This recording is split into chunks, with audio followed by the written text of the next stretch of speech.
Assalamualaikum warahmatullahi wabarakatuh. Perkenalkan, kami dari kelompok 7 yang beranggotakan saya sendiri, Fali Fadila Arsada, bersama kedua teman saya yaitu Amalia Syahida Adiana serta Ervinala Hidayatunanda. Di sini kita akan menyampaikan materi tentang konteks sosial dan pengembangan sosio-emosional. Langsung ke pembahasan yang pertama, yaitu teori kontemporer. Sejumlah teori membahas perkembangan sosio-emosional anak-anak. Namun dalam bab ini, kita akan fokus pada dua teori utama, yaitu teori ekologi Bronfenbrenner dan teori perkembangan rentang hidup Erikson. Kedua teori ini dipilih karena secara komprehensif mereka menangani konteks sosial di mana anak-anak berkembang dan perubahan yang terjadi selama perkembangan sosio-emosional mereka. Yang pertama yaitu teori ekologi Bronfenbrenner. Teori ini berfokus pada konteks sosial di mana anak-anak hidup dan orang-orang di sekelilingnya yang mempengaruhi perkembangannya. Teori ekologi Bronfenbrenner terdiri dari 5 sistem lingkungan. Yang pertama yaitu sistem mikro, yang kedua mesosistem, yang ketiga eksosistem, yang keempat makrosistem, dan yang kelima kronosistem. Kemudian teori yang kedua yaitu teori pengembangan lifespan Erikson. Melengkapi analisis Bronfenbrenner tentang konteks sosial di mana anak-anak berkembang dan orang-orang penting yang mempengaruhi perkembangan mereka, teori Erikson ini menyajikan pandangan tentang perkembangan kehidupan masyarakat secara bertahap. 8 tahapan perkembangan manusia dalam teori Erikson. Yang pertama yaitu integritas versus keputusasaan. Tahapan ini terjadi pada usia 60-an dan seterusnya. Kemudian yang kedua, generativitas melawan stagnasi. Tahapan ini terjadi di usia pertengahan sekitar 40-an hingga 50-an. Kemudian yang ketiga, keintiman melawan isolasi. Terjadi pada usia 20-an hingga 30-an. Yang keempat, identitas melawan identitas kebingungan. Terjadi pada masa remaja usia 10 sampai 20 tahun. Yang kelima, industri melawan inferioritas. Terjadi pada usia 6 tahun sampai pubertas. Yang keenam, prakarsa versus rasa bersalah. Terjadi pada anak usia dini, usia 3 sampai 5 tahun. Kemudian yang ketujuh yaitu otonomi versus rasa malu dan keraguan.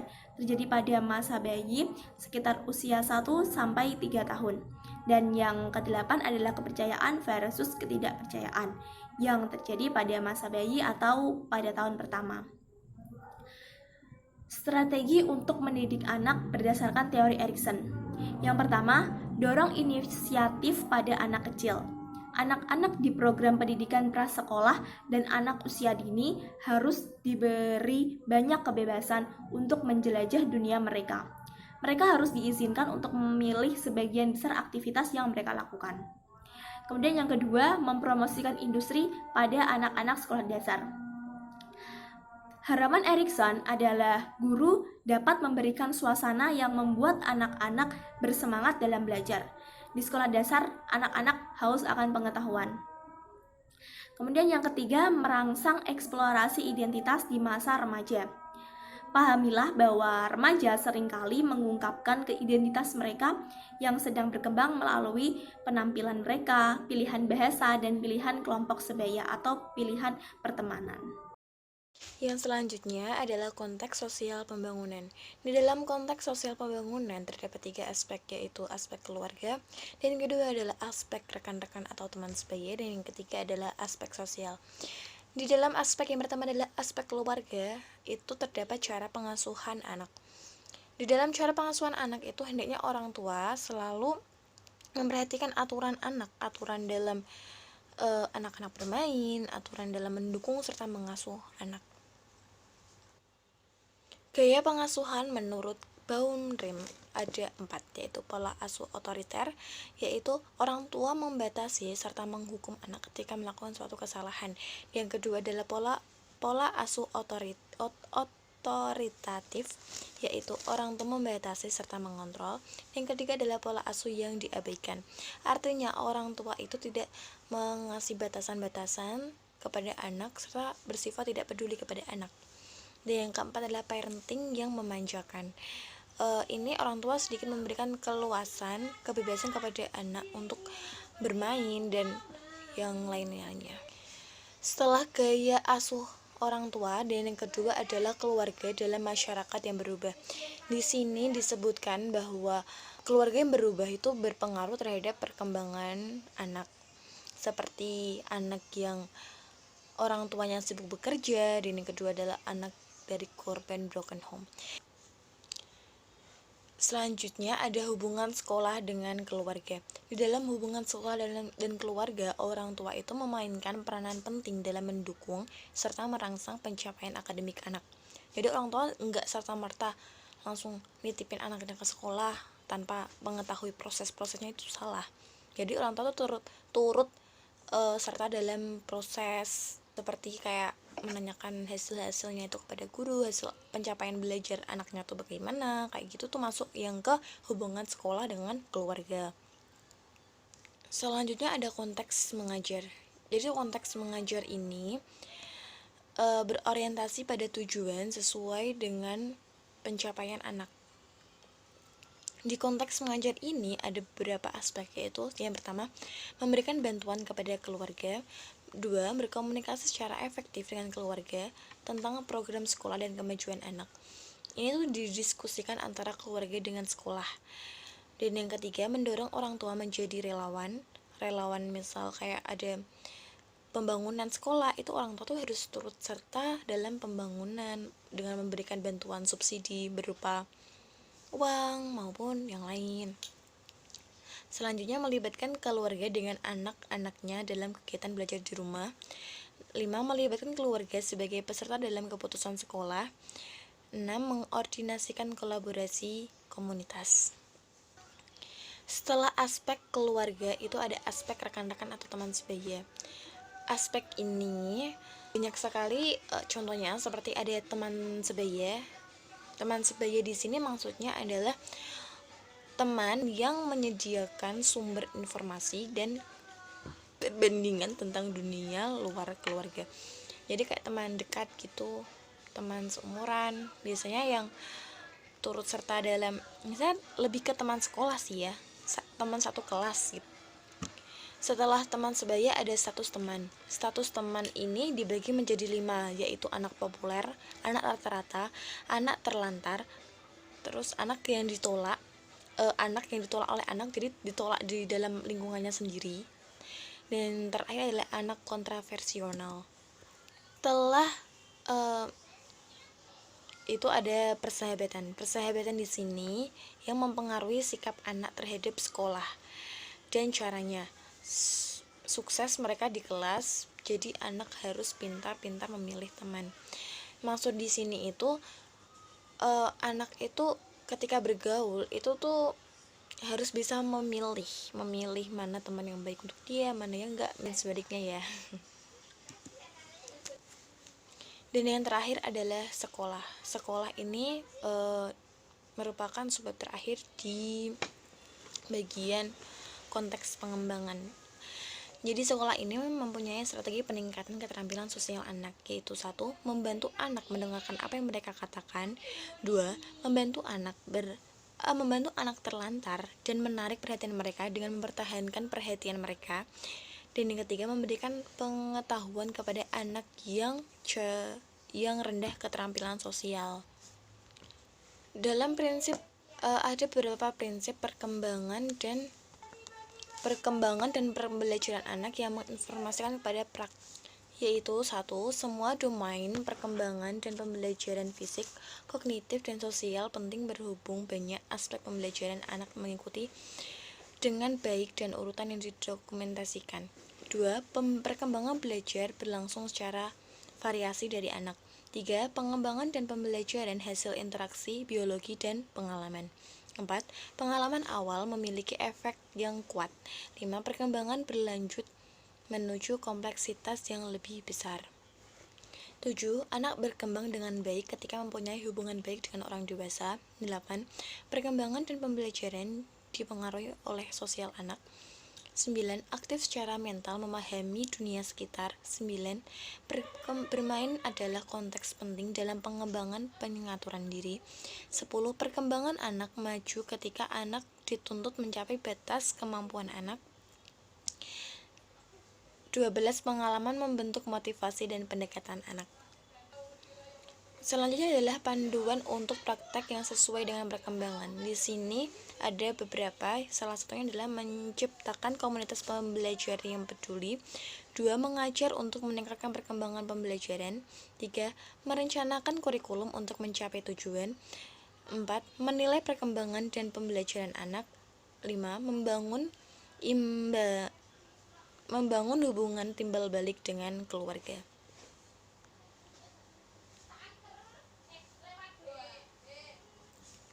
Transisi ke sekolah dasar. Saat melakukan transisi ini, maka mereka berinteraksi, mengembangkan hubungan dengan yang baru dan signifikan. Dan yang kedua adalah transisi ke sekolah menengah pertama. Dalam transisi ini, siswa tuh lebih banyak stres karena banyak sekali perubahan pada diri mereka seperti pubertas ya. Tapi di dalam masa transisi ini mempunyai dampak positif, yaitu orang tua tuh lebih memberikan kesempatan kepada anak untuk bermain bersama teman-temannya. Pokoknya orang tua di masa ini tuh lebih mengizinkan anak-anaknya untuk bergaul sama teman-temannya yang lain. Selanjutnya, masa transisi ke sekolah menengah atas. Di dalam sekolah menengah atas, itu sekolah menawarkan kegiatan yang mencerminkan perbedaan individu, perkembangan biologis, psikologis di kalangan remaja. Di dalam masa transisi ini banyak sekali tingkat penurunan sekolah, kayak putus sekolah itu tuh banyak banget. Jadi cara efektif untuk menurunkan tingkat putus sekolah itu adalah dengan menyediakan program membaca, bimbingan belajar, konseling, dan mentoring. Cara tersebut dapat dilakukan dengan menyediakan kegiatan ekstrakurikuler. Ekstrakurikuler ini dapat menekan angka putus sekolah karena kegiatan ini cenderung mempromosikan perkembangan remaja ke arah yang positif. Bab selanjutnya yakni tentang perkembangan sosio-emosional. Nah, perkembangan sosio-emosional ini terdiri dari tiga bagian. Yang pertama yakni diri, kemudian pengembangan moral, dan juga mengatasi stres. Nah, yang pertama kita akan membahas tentang diri. Menurut penulis drama Italia abad ke-20, Ugo Betti, ketika anak-anak berkata aku, mereka berarti sesuatu yang unik. Jangan disamakan dengan yang lain. Psikolog sering mengacu pada aku itu sebagai diri. Dua aspek penting dari diri adalah harga diri dan identitas. Kemudian harga diri mengacu pada pandangan keseluruhan individu tentang dirinya sendiri. Harga diri juga disebut sebagai harga diri atau citra diri. Misalnya, seorang anak kecil dengan harga diri yang tinggi mungkin akan melihat bahwa dia bukan hanya orang, tetapi orang yang baik. Harga diri seringkali bervariasi di berbagai domain dan menjadi lebih terdiferensiasi di masa remaja. Nah, yang ketiga, ada strategi untuk meningkatkan harga diri anak. Yang pertama, identifikasi penyebab harga diri rendah dan area dari kompetensi penting bagi diri sendiri. Yang kedua, berikan dukungan emosional dan persetujuan sosial. Yang ketiga, bantu anak-anak untuk berprestasi. Yang keempat, membantu anak-anak untuk selalu mengembangkan keterampilan coping. Kemudian, yang kedua adalah ada bagian identitas. Erik Erikson tahun 1968 telah berpendapat bahwa yang paling penting perkembangan di masa remaja melibatkan pengembangan identitas. Mencari jawaban pertanyaan dari seperti ini. Siapakah saya, tentang apa saya, dan apa yang akan saya lakukan dengan hidupku?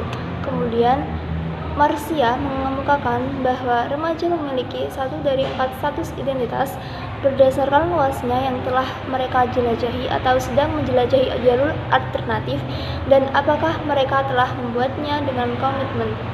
Yang pertama, ada beberapa jenis identitas menurut Marcia. Yang pertama yakni identitas difusi, identitas penyitaan, identitas moratorium, dan yang terakhir adalah identitas pencapaian.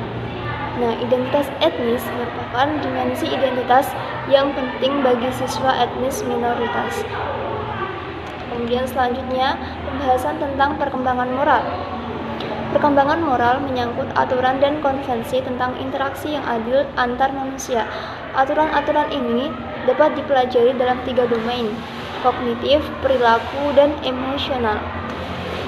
Kemudian, dalam domain kognitif, masalah utamanya adalah bagaimana siswa bernalar atau pikirkan tentang aturan untuk perilaku etis.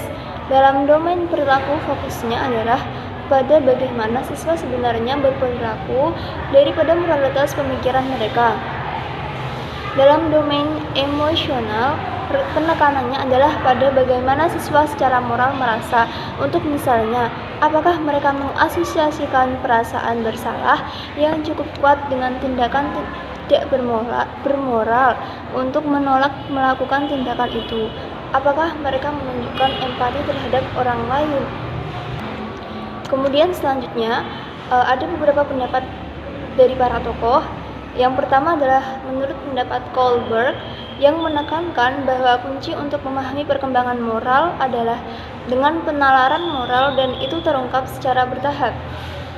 Sedangkan Gilligan berpendapat bahwa teori Kohlberg demikian perspektif keadilan yang berorientasi laki-laki. Jadi, dia mengusulkan apa yang dibutuhkan dalam perkembangan moral adalah perspektif perawatan yang berorientasi pada wanita. Kemudian ada contoh perilaku yang berkaitan dengan moral. Nanti akan kita kaitkan dengan pendapat kedua tokoh tersebut di atas. Saya akan bacakan contoh perilaku yang berkaitan dengan moral. Kecurangan akademis dapat terjadi dalam berbagai bentuk, termasuk plagiarisme atau menggunakan lembar contekan selama ujian, menyalin dari teman selama ujian, membeli kertas, dan memalsukan hasil lab. Survei pada tahun 2006 mengungkapkan bahwa 60% siswa dari sekolah menengah mengatakan mereka telah menyontek saat ujian di sekolah selama 1 tahun terakhir, dan sepertiga dari siswa tersebut melaporkan bahwa mereka telah menjiplak informasi dari internet di 1 tahun terakhir. Nah, dari kejadian tersebut dapat kita ambil garis bawah, yakni mengapa terjadi siswa yang menyontek. Kemudian di antara alasan yang diberikan pada contoh tersebut termasuk adalah adanya tekanan untuk mendapatkan nilai tinggi dari guru-gurunya, tekanan waktu, persepsi diri yang tidak dimiliki seorang memiliki kemampuan untuk berhasil, pengajaran yang buruk, kurang minat, dan berpersepsi rendah, kemungkinan ditangkap dan dihukum karena nilai yang jelek. Kemudian, hubungan contoh dengan teori kedua teori tokoh, yakni teori Kohlberg adalah perspektif keadilan, perspektif perawatan, perspektif moral yang berfokus tentang keterhubungan dan hubungan di antara orang-orang. Sedangkan pendekatan Gilligan mencerminkan perspektif kepedulian. Mengapa siswa mencontek? Apa sajakah strategi yang dapat dilakukan guru untuk mengadopsi untuk mencegah kecurangan? Kemudian, apa saja strategi yang dapat dilakukan guru untuk mencegah kecurangan? Yang pertama adalah menerapkan perilaku prososial, yaitu yang merupakan perilaku untuk peduli akan kesejahteraan dan hak-hak orang lain. Yang kedua adalah kurikulum tersembunyi. Yakni menurut Dewey tahun 1933 menyadari bahwa bahkan ketika sekolah melakukannya tidak memiliki program khusus dalam pendidikan moral, mereka memberikan pendidikan moral melalui sebuah kurikulum tersembunyi. Nah, pembahasan yang terakhir yakni tentang mengatasi stres. Adanya tekanan-tekanan tinggi dari sekolah ataupun guru-guru, dan seiring bertambahnya usia anak, mereka menggunakan variasi yang lebih besar dari strategi coping dan lebih banyak strategi untuk mengatasi peristiwa-peristiwa yang terjadi kepada dirinya. Guru dapat membimbing siswa dalam mengembangkan strategi yang efektif untuk mengatasi peristiwa stres, seperti serangan teroris dan angin topan, dengan memberikan kepastian bahwa tidak akan terjadi apa-apa pada kejadian ini. Ya, hal itu termasuk untuk menenangkan diri pada siswa tersebut. Dan berbicara tentang perasaan gelisah dan membantu mereka memahami apa yang terjadi. Jadi yang dimaksud adalah Sebagai seorang guru, tentunya kita harus membantu kepada siswa-siswa kita jika terjadi peristiwa stres menimpa mereka. Semisal dengan menenangkan pikirannya, memahami apa yang terjadi dengannya, dan membantu mereka tentang perasaan mereka yang gelisah dan menyelesaikan masalah. Sekian dari presentasi kelompok 7. Apabila ada pertanyaan dan materi yang kurang jelas ketika disampaikan, bisa ditanyakan kepada kami. Kurang lebihnya mohon maaf. Wassalamualaikum warahmatullahi wabarakatuh.